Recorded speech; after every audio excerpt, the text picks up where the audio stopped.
Iowa State engineers are developing new technology in their lab that's sort of out of this world. Literally, the goal to be able to print in zero gravity, allowing astronauts to print electronics for repairs or create other goods while in space. Now, here to tell us all about this research that is being done is Shan Jiang, an associate professor of material science and engineering at Iowa State University. Thank you for joining us. Oh, thank you for having me. So talk about what this is. What's the whole goal of this research? The research is to develop a new printing technology originally. So we came up with the idea to drive the printing using electric field. By doing that, we can create a very small features. I'm talking about micrometer that is around 10 to 100 times smaller than the human hair. And the technology is driven by the electric field, very different from conventional printing. So when NASA saw this technology, they were immediately interested because they realized you don't need gravity, so maybe we can print it in the space. So 3D printing in zero gravity, I feel like that has to have a hurdle there. You know, I think sometimes we take gravity for granted here on Earth. We won't be able to sit still here without gravity. So anything you can accomplish so easily on Earth is actually very difficult to do without gravity. And actually that's the NASA question for us. Their question posed to us is, can you prove that you can do it under zero gravity? And I did not know how to prove it on Earth, obviously. So we were introduced to this flight test opportunity.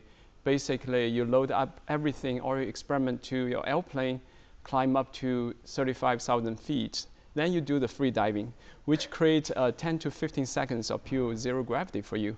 You have to accomplish all your experiments within that 10 to 15 seconds. Wow, no pressure. A lot of pressure, so a lot of preparation, of course. Absolutely. Now, can you talk about the students who are involved in this? And this has to just be so exciting. I mean, cutting edge technology you're being a part of. Yeah, definitely.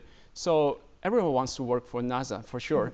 But on the other hand, when it becomes real, you have to think about all the preparation and a very tight timeline, and also all the coordination you have to work together. There are also uncertainties. For example, if there's a weather issue, you won't be able to fly, and there's scheduling conflict. They have to deal with everything.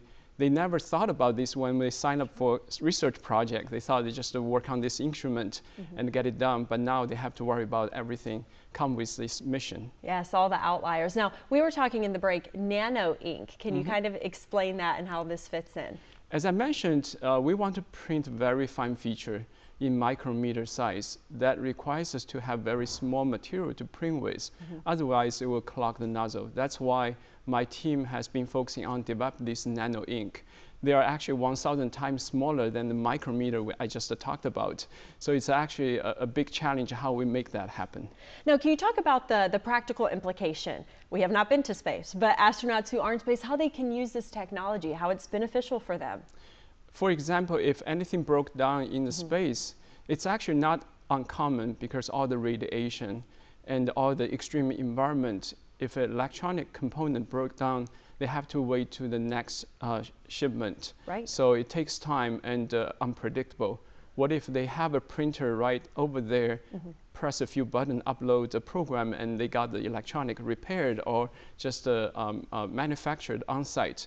So that's the vision that if we can do on-demand printing and help them get whatever component they want over there. Yeah, I think we have a few astronauts currently who would probably really enjoy this kind of technology. Can you talk about where it is in development? When do we think this is actually going to be practically applied to space travel? So there are still technical difficulties, but we proved the concept for the first time.